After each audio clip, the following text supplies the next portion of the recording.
자, 오늘 오전 개혁신당 이준석 후보가 긴급 기자회견을 자청했습니다. 마지막 TV 토론회에 했던 그 문제 발언에 대한 어떤 해명, 사과일까요? 얘기 들어보시고 이어가 보도록 하겠습니다. 해당 표현은 제가 창작한 것이 아니라 이재명 후보의 장남 이동호 씨가 인터넷 커뮤니티에 직접 올린 글의 순화된 버전이었습니다. 그마저도 불편함을 느끼신 많은 국민들께 진심으로 사과드립니다. 가장 심각한 문제는 이재명 후보입니다. 저급한 혐오 표현 외에도 2년 가까이 700회 넘게 총 2억 3천만 원 정도의 불법 도박 자금을 입금한 기록이 나왔습니다. 이재명 후보가 이를 모르고 있었다면 무관심이거나 무능일 것입니다. 그런 인물이 과연 나라를 맡을 자격이 있겠습니까? 자, 사실 마지막 TV 토론에서 했던 표현에 대해서 지금 민주당에서는 이준석 후보가 거의 창작 수준의 발언을 했다고 했는데, 근데 지금 이준석 후보는 허준 변호사님, 과거 이재명 후보의 아들 어차피 밝혔으니까요. 이동호 씨가 직접 했던 얘기를 하는데 그게 맞아요? 팩트를 한번 사실관계를 확인해 볼까요? 결론부터 말씀드리면 정확한 표현이 완전히 일치하는 것은 아니지만 유사한 표현을 했던 것으로 확인되는 모양새입니다.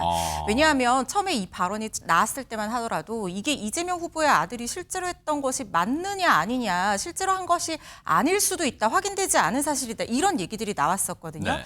그랬더니 이준석 후보가 여기에 반발을 하면서 그 사람이 실제로 인터넷 댓글에 게시한 글을 본인이 순화해서 표현을 약간 바꿔서 얘기한 것이다. 그 증거로 이재명 후보의 아들이 약식 명령으로 처벌을 받은 이 범죄 사실을 공개를 하고 그 공소장까지 공개를 했는데요. 네. 해당 공소장의 범죄 일람표에는 이재명 후보의 아들이 총 4번의 음란 댓글을 게시한 혐의로 약식 명령으로 벌금 500만 원형을 선고받은 그 사실이 있고 그 4개의 댓글 중에 하나가 이준석 후보가 얘기했던 것과 유사한 댓글이 있었던 것으로 확인되고 있습니다.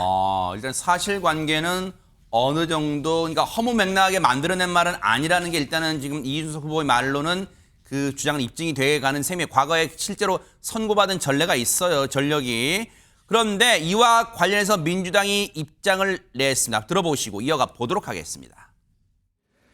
대선을 5일 앞둔 시점에 과거 문제를 마치 새로운 일인 것처럼 선거에 이용해서는 안 됩니다. 더구나 상대방 후보의 낙선을 목적으로 허위 사실을 유포하는 행태는 용납할 수 없습니다. 사실과 허위 사실을 교묘히 섞어서 했고요. TV 토론에서 했던 그 발언 있지 않습니까? 그 발언은 명백한 허위 발언입니다. 지금 조승래 대변인은 김묘성 기자님, 이준석 후보의 발언이 사실과 허위 사실을 교묘히 섞었다는데, 그러면 시청자분들께 이해를 돕기 위해서 무엇이 사실이고 무엇이 허위였다는 거예요? 뭘 섞었다는 거예요? 그래서? 네, 조승래 대변인이 브리핑을 마치고 기자들과 이제 이야기를 나누면서 설명한 부분을 좀 빌어서 설명을 드려야 될 것 같습니다.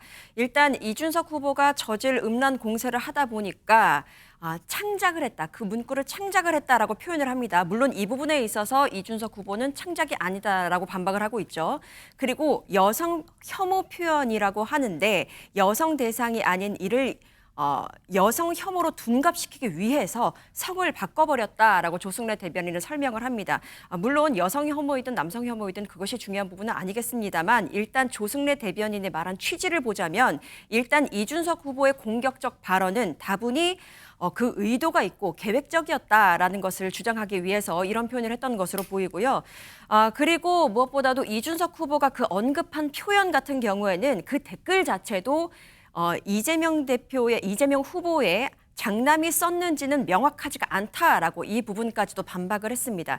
그러니까 사실과 허위 사실을 교묘히 섞어서 이준석 후보가 이야기를 했고, 왜냐하면 자칫 상대방 후보의 그 낙선을 목적으로 한 허위 사실 유포가 만약에 돼버리면 일단 법적 조치를 피할 수가 없기 때문에 일단 법적 저촉은 피해야 되겠고, 그런데 상대방 후보에 대해서는 흠집을 내고 싶기 때문에 이러한 과격한 표현을 TV 토론회에서 했다라는 것을 지적하고 있는 것으로 보입니다. 사실 지금 김현주 평론가님, 네. 김묘성 기자님도 이제 설명을 쭉 해주셨지만, 그리고 조승래 대변인도 뭐 설명을 했지만 기자들과 일문일답에서 중요한 건 시청자분들이 이 설명을 듣고 이해가 안 될, 지금 무슨 말인지 이해가 잘 안 되는 분들 많으실 거 아니에요? 명쾌하게 뭘 정확히 사실인 부분은 뭐고 허위인 부분은 뭐고 이게 명확히 뭔지 명확해야 되는 거 아니에요? 지금 뭐 이걸 어떻게 해석하라는 겁니까 지금? 그러니까 여성이라고 특정된 댓글을 올린 것이 아닌데 여성을 대상으로 딱 이렇게 제한을 했다라는 식의 설명을 조승래 대변인이 아마 한 것이 아닌가 이렇게 생각이 됩니다. 그렇지만 그 도박 사이트에 인터넷 댓글을 달았을 당시에 그 닉네임이 과거 이재명 후보의 장남이 늘 다른 사이트에서도 사용해 오던 그 닉네임으로 밝혀지기도 했고 또 방금 전에도 설명이 있었습니다만 공소장 내용에도 구체적으로 어떤 댓글들이 있었는지에 대해서 명시를 하고 있습니다. 그중에 하나를 이준석 후보가 가지고 와서 본인은 인용을 했다고 하지만 네. 원용에 가깝게 지금 활용을 했던 것이거든요. 네. 그렇기 때문에 지금 민주당 측에서 주장하는 것도 허위다라는 말에 대해서 특별한 근거를 대기도 또 힘든 것이 사실인 것 같습니다. 네. 민주당은요 이재명 후보 이번에 이동호 씨는 이재명 후보의 두 아들 중 장남이에요. 그런데 불법 도박 의혹을 이미 받았었잖아요. 과거에 거기에 대한 입장도 내놨는데 들어보시고 이어가 보도록 하겠습니다. 이준석 후보의 주장은 지난 과거의 일이며 국민들께서 이미 판단을 내린 일입니다. 지난 2022년 대통령 선거에서 불거진 일로 당시 이재명 후보는 대통령 후보로서 자식을 둔 아버지로서 국민들 앞에 사과했습니다. 제 가족들과 관련해서 매우 불미스러운 일이 발생했습니다. 자식을 가르치는 부모 입장에서 참으로 죄송하다는 말씀을 드립니다. 앞으로 이런 일 발생하지 않도록 배전의 노력을 기울이겠다는 말씀을 드립니다. 국민 여러분께 매우 죄송하다는 말씀 다시 한번 드리고 깊이 사죄드립니다.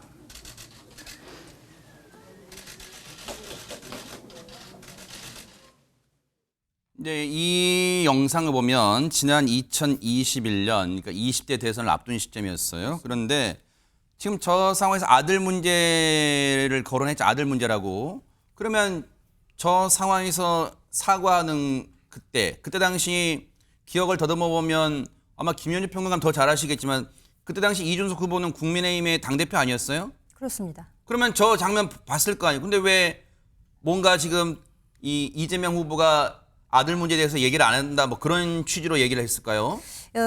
이미 이제 본인이 그 TV 토론에서 한 발언이 네. 지금 좀 지탄의 대상이 되고 있지 않습니까? 그러니까 이준석 후보의 입장에서는 이 문제의 본질이라고 하는 것은 본인이 한 발언이 아니라 네. 원래 그 이재명 후보의 가족의 일탈 혹은 도덕성 검증 이것에 대한 그 책임 이것이 문제의 본질이라는 점을 대비해서 강조하고자 하는 것이 아닌가 싶습니다. 네. 말씀하셨다시피 지난 20대 대선 당시에 네. 그 직전에 2021년 12월에 이미 입장문을 통해서 아비로서 그 자식의 잘못된 점에 대해서 사과를 한 바가 있고 또 당시에 그 인터넷 언론 등의 공동 인터뷰를 통해서도 가족들에 대한 문제에 대해서 앞으로도 뭐 무한 검증을 하겠다라는 네. 차원의 입장을 밝힌 적도 있기는 합니다. 네. 그렇지만 그 이후에 이제 법적으로 그 약식 명령을 통해서 500만 원의 벌금형이 나오기도 했고 네. 또 이번에 TV 토론 과정에서 후보들 간에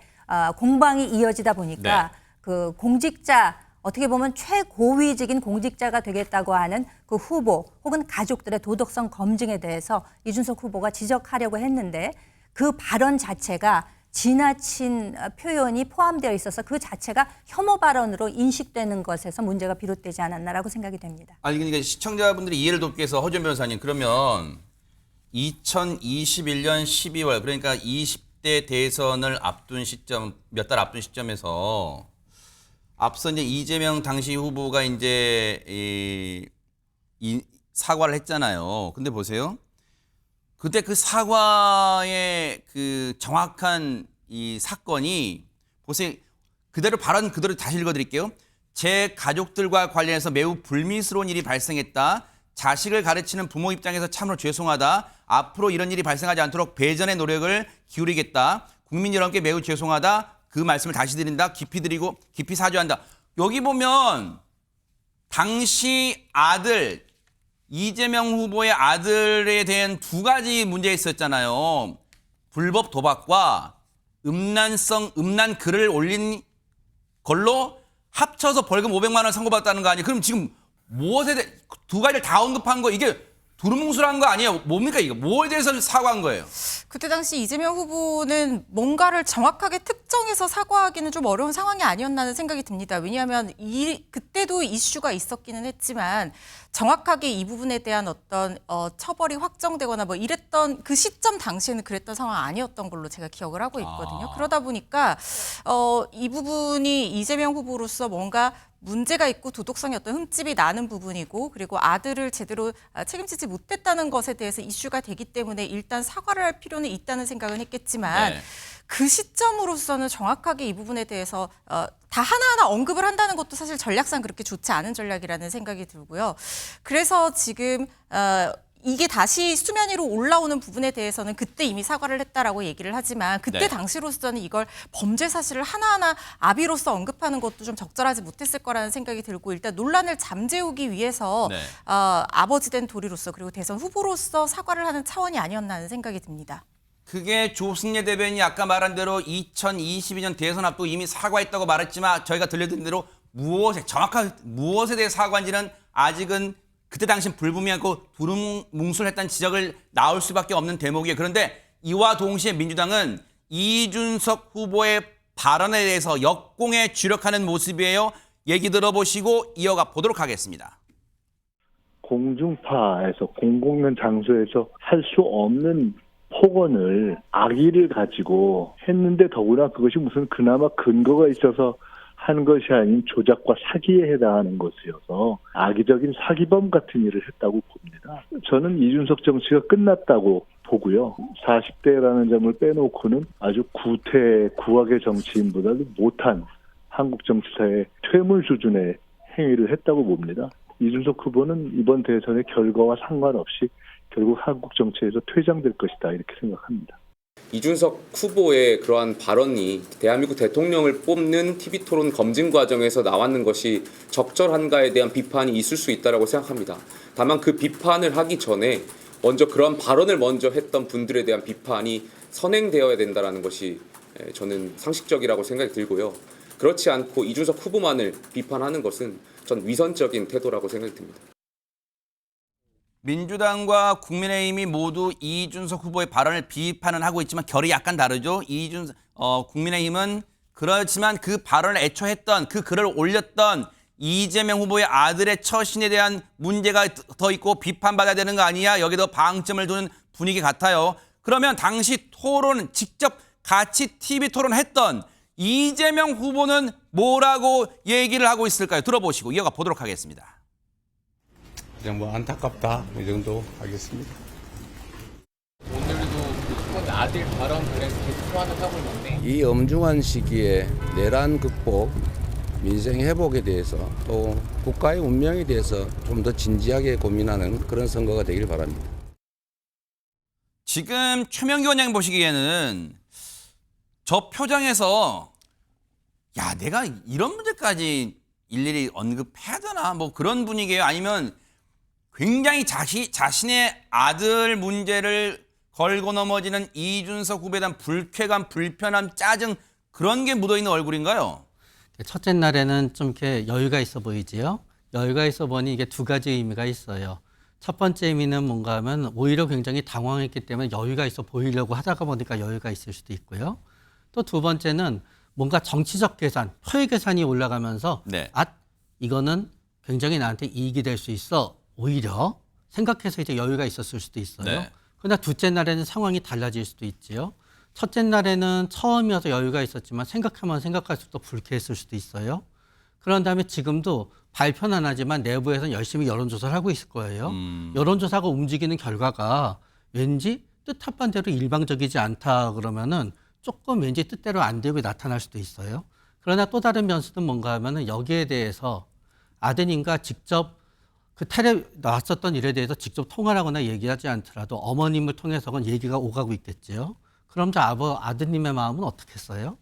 아드님은 진짜 지금 괴로울 거예요. 결국 그 괴로움을 아버지로서 직접 보고 얘기를 듣건 얘기를 들었겠지요. 그런 다음에 아드님의 입장에서 생각해 보세요. 아드님이 알고 있는 사람들 중에 이 사실까지 모르고 있는 사람도 있었을 수 있는 거예요. 그 사람들이 전부 다 이재명 후보 아드님한테 네. 뭐 문자를 보내고 연락을 하고 해서 괴로울 거 아니에요. 그러면 이재명 후보의 마음은 굉장히 괴롭겠죠. 아하, 이제 그럴 수도 있을 것 같다. 이제 뭐 개인적인 추정을 토대로 이제 분석해 본 건데, 그런데 오늘 국민의힘에서 긴급 기자회견을 열었어요. 어떤 내용이었을까요? 들어보시고 이어가 보도록 하겠습니다. 문제는 이 같은 부적절한 언행에 대해 아직까지 이재명 후보는 어떤 공식적인 사과나 입장을 내놓지 않았다는 점입니다. 이동호 씨는 2019년부터 2021년까지 불법 도박 사이트에 총 2억 3천만 원이 넘는 금액을 입금한 것으로 밝혀졌습니다. 하지만 그가 신고한 재산은 2019년 부친 이재명 후보로부터 증여받은 4,916만 원뿐이며 나머지 1억 8천만 원의 자금 출처는 여전히 확인되지 않고 있습니다. 그는 2017년부터 2021년까지 소득세 납부 실적이 전무하고 현재 신고된 전 재산 불과 390만 원에 그칩니다. 더욱이 이동호 씨는 서울 삼천각에서 수천만 원 규모의 고급 결혼식을 계획 중입니다. 이는 허위 재산 신고 또는 자금 세탁에 대한 국민적 의구심을 낳고 있으며 철저한 조사가 요구되는 지점입니다. 자, 오늘 국민의힘이 저 내용을 언급했는데 핵심은 그거 같아요. 김현주 평론가님. 자, 이재명 후보의 아들 이동호 씨가 과거에 불법 도박 사이트에 불법 도박을 한 혐의, 그리고 앞서 말씀드렸죠. 음란성 글을 4차례 올린 글, 그걸 합쳐서 벌금 500만 원 선고를 받았는데 여기에 한 걸음 더 나아가서 국민의힘은 어떤 문제를 제기하고 있냐. 여러분 잘 들어보세요. 당시에 이재명 후보의 아들은 직업이 없었다는 거예요. 근데 2년 11개월에 걸쳐서 불법 도박 사이트에 즉 뭔가 돈을 입금해야 되니까 그 돈으로 불법 도박을 해야 될 거 아니에요. 그러니까 그 2년 11개월에 걸쳐 불법 도박 사이트에 투자한 그 납입한 돈이 2억 3천만 원이라는 거예요. 그 돈이 어디서 났냐? 지금 그 출처를 묻는 것 같습니다. 문제 삼는 것 같습니다. 그렇습니다. 저 장영하 국민의힘 중앙선대위 진실대응 전략단장이 오늘 기자회견을 했는데요. 이분은 과거 굿바이 이재명이라는 책의 저자로도 알려져 있을 정도로 이재명 후보와는 상당히 각을 세워온 그런 전력이 있는 분입니다. 네. 지금 불법 도박 혐의와 조세 포탈 혐의에 대해서 이의를 제기하고 있는 거거든요. 그러니까 지금 현재 그 국민적인 여론은 이준석 후보가 TV 토론에서 한 발언의 부적절성에 관해서 논하고 있지만 네. 실제 그 본질이라고 하는 이재명 후보 본인은 왜 이 문제에 대해서 사과를 하고 있지 않느냐라는 점을 지적을 하고 있고요. 네. 총 700여 회 넘게 불법 도박 사이트에서 총 2억 3천여만 원에 이르는 판돈을 굴린 것으로 지금 이해가 분석이 되고 있습니다. 네. 그렇기 때문에 2019년 이동호 씨의 신고 자산이라고 하는 것이 부친이 증여해준 4,916만 원, 그러니까 약 5천만 원이죠. 네. 근데 총 2억 3천여만 원의 판돈이 있었다고 하면 그 차액인 1억 8천만 원은 과연 어디서 나왔겠느냐라는 점을 지적하고 있고. 그래, 돈을 출처를 밝혀라 이건가요? 그렇습니다. 네. 그러니까 혹시 뭐 증여세를 포탈했다든지 네. 불법 자금이 뭐 들어간 것은 아니냐. 이래서 조세 포탈 혐의까지도 아. 한꺼번에 지적을 하고 있는 것입니다. 네. 안진용 기자님, 지금 이준석 후보의 마지막 3차 TV 토론 때 발언이 지금 불똥이 다른 곳까지 튀면서 확전되는 모양새인데 지금 이준석 후보의 발언 관련 뭐 진정이 쇄도하고 있다 이런 기사가 나왔어요 지금. 네, 말씀하신 대로 이준석 후보의 토론회 발언 이후에 그 후폭풍이 거셉니다. 국가인권위에는 오늘 오전에 확인된 것만 35건의 현재까지 진정이 제기가 됐습니다. 그 내용을 말씀드리면 해당 발언이 단순한 실언이나 실수로 치부될 수 없는 계획적 혐오 표현이며 선거 과정과 공론장에서 여성과 사회적 소수자에 대한 차별과 혐오를 확산시켰다는 점에서 인권 침해 행위로 판단하고 인권위 조사를 촉구한다는 내용이었습니다. 지금 정치권과 언론은요, 김묘성 기자님, 사실 지금이 여론조사 공표를 못하는 즉 금지 기간이잖아요. 그러다 보니까 저게 표심에 어떻게 여론에 어떻게 영향을 미친지는 우리가 언론 보도를 통해서 알 수는 없지만 저게 정말 막판에 커다란 변수가 될까 많은 분들 궁금해할 수는 있어요. 그러면 만약 저 발언으로 인한 파장으로 이준석 후보를 각종 여론조사에 지지했던, 그리고 오늘부터 사전투표가 시작됐지만 좋아하고 지지했던 분 중에 이탈표가 많아질까요? 아니면 변동이 없을까요? 혹시 이탈표가 많다면 그게 표심이 어디로 갈까요? 이재명 후보한테 갈까요? 김문수 후보한테 갈까요? 누가 좀 이렇게 만약 진짜 개인 뇌피처럼 이 추정을 해본다면요. 아무리 뇌피셜이라고 해도 그 마음이 어디로 갈지는 참 표심을 예측하기는 굉장히 어려운 것 같습니다. 그런데요, 지금 제가 아무튼 취재를 좀 해보니까 아하. 이준석 후보를 지지했던 사람들이 지금 실망감을 갖는 포인트가 우리가 지금까지 이야기했던 것과는 좀 다르더라고요. 다른 거예요? 그러니까 그 이준석 후보를 지지한 사람들의 이야기를 들어보면 네. 이번 사건은 여성 혐오를 떠나서 그러니까 후보가 아닌 그 후보가 당사자가 아닌 가족의 익명 댓글을 문제 삼았다는 것에 포인트를 두고 굉장히 실망감을 감추지 못합니다. 왜냐하면 이준석 후보는 여태까지 계속 정치인과 그 가족은 분리해서 생각해야 된다고 누누이 강조를 해왔거든요. 네. 그러다 보니까 엄숙주의자뿐 아니라 자유주의 청년 보수 정치인이다라고 지지를 했던 그 사람들의 마음도 지금 좀 실망을 하고 있다라는 추세로 보여집니다. 하지만 말씀드렸던 대로 그 표심이 어디로 갈지 예측하기는 굉장히 어렵고요. 정치에 아무리 정이 떨어져도 일단 민주주의의 가장 큰 꽃 권력은 표심이잖아요. 표잖아요. 투표니까 꼭 여기에 참여하셨으면 좋겠다라는 말씀으로 가름하려고 합니다. 이준석 후보는 오늘 긴급 기자회견도 자청했었고 그 얘기를 들어보면 행간의 의미는 이 문제에 대한 발언 논란에 대해서 정면 돌파를 지금 전공법을 선택한 것 같은데, 그럼 보세요.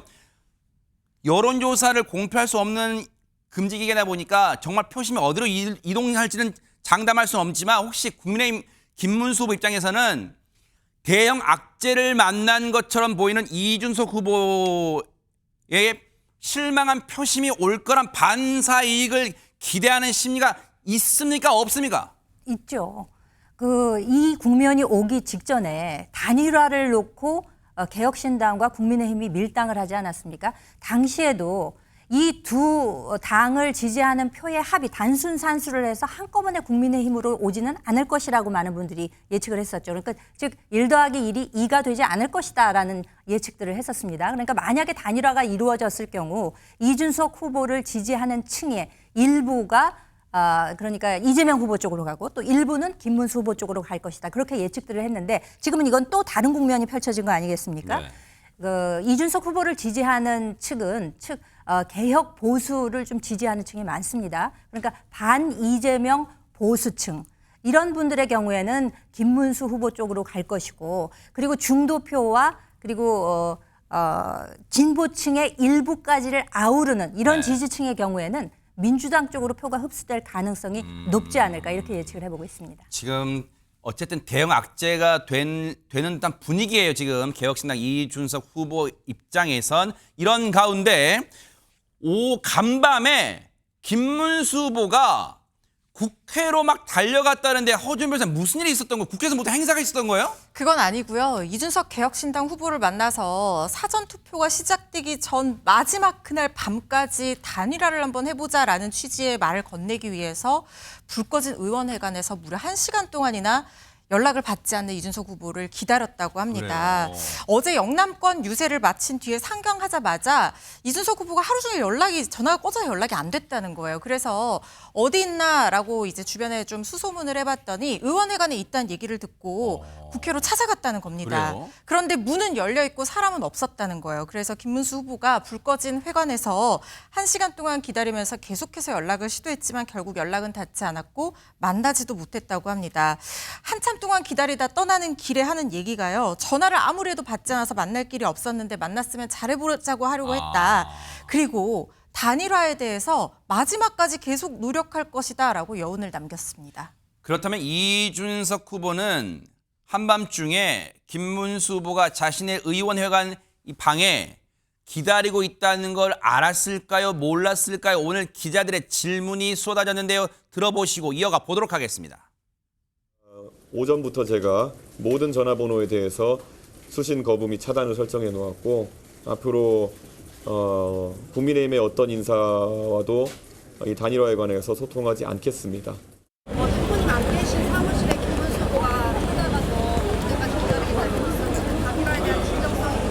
제가 사실 제 전화기가 차단되어 있기 때문에 어제는 제가 뭐 일에 집중 좀 하느라 저희 쪽 관계자들의 전화도 제가 잘 못 받았습니다. 그래서 김문수 후보님 어떤 상황인지 정말 제가 전화로 파악하기 어려웠던 그런 상황인데 뭐 그렇게 일정이 잡히지 않았는 데까지 오셔가지고 좀 몸둘 바를 모르겠습니다. 김문수 후보의 뭐 입장에 대해서는 제가 뭐 그 진정성을 의심해 본 적도 없고 선의를 의심해 본 바도 없습니다.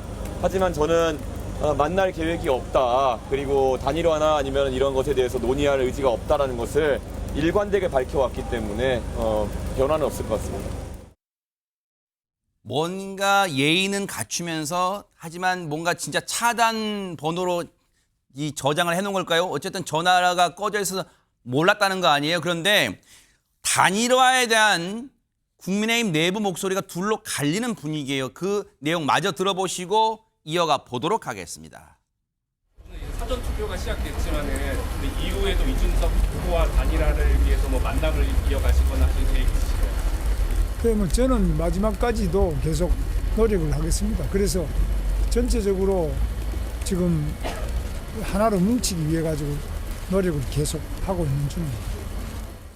이준석 후보와의 단일화는 결국 무산됐습니다. 완주를 선택한 이준석 후보의 뜻을 존중합니다. 하지만 저는 투표장에서 유권자들의 선택에 따른 단일화가 이루어질 것이라고 생각합니다. 이준석 후보의 정책 공약 중 우리가 받아들일 수 있는 공약은 최대한 수용하는 방향으로 검토하겠습니다. 결이 다르죠. 후보 본인은 끝까지 열심히 해서 진짜 뭔가 노력해 볼게요. 근데 권성동 원내대표는 이미 물 건너갔고 그냥 우리 후보 자강론, 우리 후보 잘하자. 지금 막 표로서 단일화 효과 누릴 거예요. 지금 그런 얘기를 하고 있습니다. 근데 허준 변호사님, 이런 가운데 보수 단일화를 확신한 사람이 있다면서요? 바로 이재명 후보입니다. 토론회 내내 보수가 단일화할 거라고 주장을 했는데 사전투표가 시작된 오늘까지도 SNS에 보수 후보 단일화를 주장을 하고 있습니다. 이준석 결국 후보 포기하고 김문수 단일화로 내란 부패 갈라치기 연합할 것을 확신한다라는 글을 올리면서 네. 양두구역하려다가 또 토사구팽 당할 수도 있다라고 하면서 저격하는 글을 올린 건데 네. 이준석 후보가 뭐라고 반응을 했냐면요. 부정선거론을 믿었던 분담께 또다시 망상의 늪에 빠지고 있다. 헛것이 보이면 물러가실 때가 된 것이다 라고 하면서 단일화 의지가 없음을 다시 한번 드러냈습니다. 이재명 후보는 단일화가 될 거라고 확신하면서 마지막까지 경계를 늦추지 않는 그런 모양새예요. 그런데 안진용 기자님, 이런 가운데 국민의힘을 향해 섬뜩한 경고를 날린 사람도 있다면서요. 누굽니까? 네, 경선에도 참여했던 홍준표 전 시장입니다. 오늘 SNS를 통해서 국민의힘을 향해서 쓴소리를 아끼지 않았는데 네. 그 내용을 보면 내 탓도 이준석 탓도 하지 마라. 너희들이 다 잘못한 탓이라고 일침을 놓았고요. 한 사람을 터무니없는 모략으로 쫓아내고 또 한 사람은 시기와 질투로 두 번의 사기 경선으로 밀어냈다고 했는데 여기서 모략으로 쫓아낸 사람은 이준석 후보를 그리고 경선에서 밀려난 사람은 본인을 뜻하는 것으로 보입니다. 네. 아울러 박근혜 탄핵 때는 용케 살아남았지만 이번에는 살아남기 어려울 것이라는 입장을 덧붙였습니다. 야, 이건 쓴소리 정도가 아니라 조금 심하게 말하면 당에 그냥 저주를 막 퍼붓는 그런 정도잖아요. 근데 최명 위원장님, 사실 이 정도 되면은 하와이에서 국내로 입국을 해도 국민의힘에 다시 들어갈 수는 없을 것 같다는 생각이 드는데, 그러면 귀국했을 때 무슨 플랜, 계획이 있을까요? 지금 홍준표 전 시장은? 홍준표 전 시장의 가장 커다란 정치적인 강점은 그냥 순간순간에 따라 계획이 나와요. 그러나 미리 본인이 어떤 계획을 세워놓고 거기에 맞춰서 본인이 상황을 갖다 예상하지 별로 않는 것 같아요. 네네. 그러니까 막 그렇기 때문에 막상 왔을 때 본인 주위에 막 사람이 몰리면 거기에 맞춰서 계획을 할 거고요. 네. 그러나 저는 2, 3년 뒤에 또 국민의힘에 못 들어갈 건 없다고 생각이 돼요. 나왔다가 한 번 들어갔는데 왜 두 번 못 들어가요? 그럴 수도 있어요. 사실은 정치가 한 치 앞을 내다볼 수 없는 게 지금 대한민국의 정치 현실 아닌가 그런 생각해 봅니다. 오늘부터 사전투표 시작됐죠. 아마 지금은 마감됐지만 아마 소중한 한 표 행사하신 분들 지금 시청자분 중에 많으실 텐데 후보들은 어땠을까요? 보시고 이어가 보도록 하겠습니다.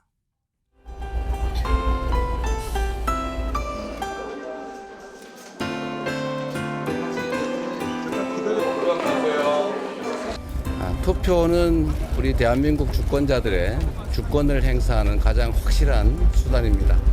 우리 청년들과 함께한 취지는 대한민국이 청년의 시대로 다시 되돌아갈 수 있게 해야 되고 이번 대선이 그 출발점이 됐으면 좋겠다는 소망으로 함께했습니다.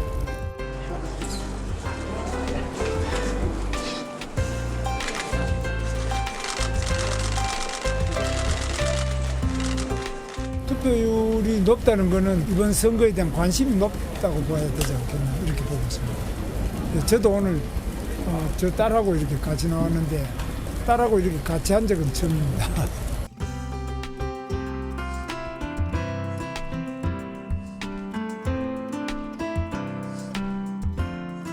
저는 동탄 이신도시를 대표하는 국회의원으로서 그런 열망을 담아서 이번에도 정치 교체, 세대 교체, 시대 교체를 이뤄내겠다는 마음으로 선거에 임하고 있습니다.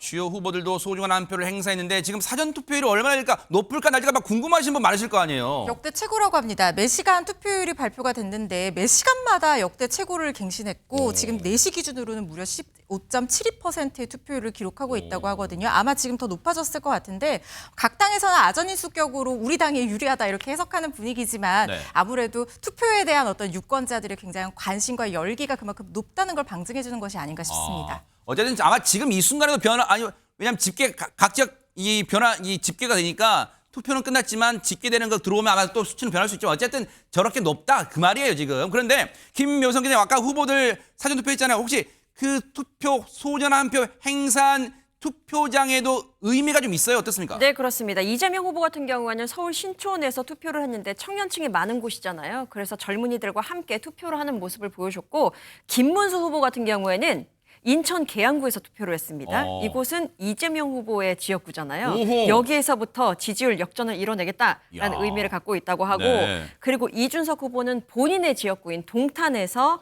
투표를 진행했습니다. 야, 뭔가 나름 의미를 다 부여했어요. 그런데 오늘 기사를 보니까 대통령 후보 각 후보들 이름 옆에 방송인 홍진경 씨 이름이 같이 나와요. 왜 그럴까요? 그랬더니 이랬답니다.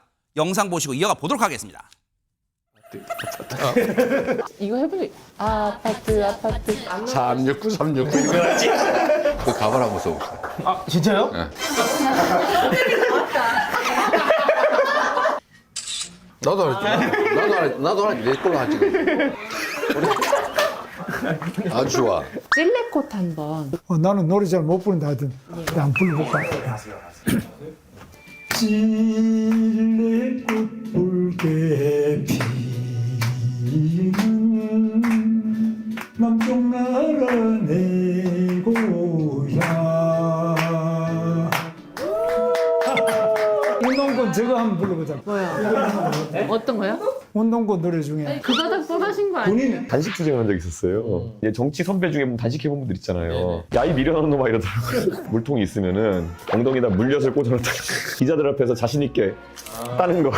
정자세로 이렇게 앉아 있다가 기자분들 퇴근하시고 나면은 그 낭만 닥터 김사부 환자 같은 거 이렇게 보면 마지막 키스 언제 가? 누가 가르쳐줘요? 키스는 뭐 요즘도 매일 하지. 우리가 못 보던 예능감도 뿜뿜 막 표출했는데 그런데 이런 예능감만 표출한 게 아니라 진솔한 얘기는 털어놓지 않았을까요? 얘기 들어보시고 이어가 보도록 하겠습니다. 다 실수 덩어리인데 제가 그 중에 제일 힘든 게 가족들하고 싸운 거지. 그게 또 개인적인 일로 끝나지 않고 많은 사람들이 또 상처받았죠. 가장 힘들었던 순간은 고문받을 때 하도 많이 맞아가지고 얼굴이 틀어지고 전부 상처고 나중에 도저히 죽겠다 해서 죽으려고 이렇게 땅바닥에 머리를 찧어서 죽어보려고 이렇게 하면은 두구레가 딱 묶어놓으면 이게 머리를 아무 찧어도 죽을 수가 없어요. 와, 제가 윤석열 대통령한테 얻어맞아가지고 한 2년 진짜 방황했거든요. 잘 나간 데 쫓아내가지고 우리나라는 보수 진영에는 왕당파가 많아요. 왕을 우선시한다 이래가지고 그 사람들이 봤을 때는 네가 대들면 안 되지 이렇게 살다가 갑자기 뺑소니 나는 느낌이에요. 정치가 딱딱할 줄 알았는데 저런 것도 좀 필요해 보여요. 새로운 면모를 볼 수 있네요. 그러니까 정치적 토론회장에서는 주로 하드한 면만 보게 되잖아요. 네. 그래서 지금 뭐 또 이런 논란의 국면도 펼쳐지지 않았습니까? 네. 뭐 정책이라든지 정치적 소신이라든지 이런 것들을 놓고 날카롭게 부딪히는 반면에 이런 예능 프로그램에서는 인간적인 면모를 좀 보여줄 수가 있지 않습니까? 네. 후보들 본인들도 굉장히 적극적으로 임해서 나한테 이런 인간적인 매력이 있다라는 것을 설명도 하고 또 시청자 입장에서는 저 사람한테는 저런 면이 있었네라고 새로운 면도 알게 되기 때문에 요즘에는 그 뉴미디어, 유튜브 등을 통한 또 SNS를 통한 여러 가지 이런 홍보 활동들이 적극적으로 쌍방의 필요에 의해서 이루어지는 것이 아닌가 이렇게 생각이 듭니다. 그러네요. 상대방 후보에 대한 공세도 좋지만 자신을 진솔하게 드러내는 게 최고의 이 표심을 가져오는 비결 아닌가 그런 생각 해봅니다.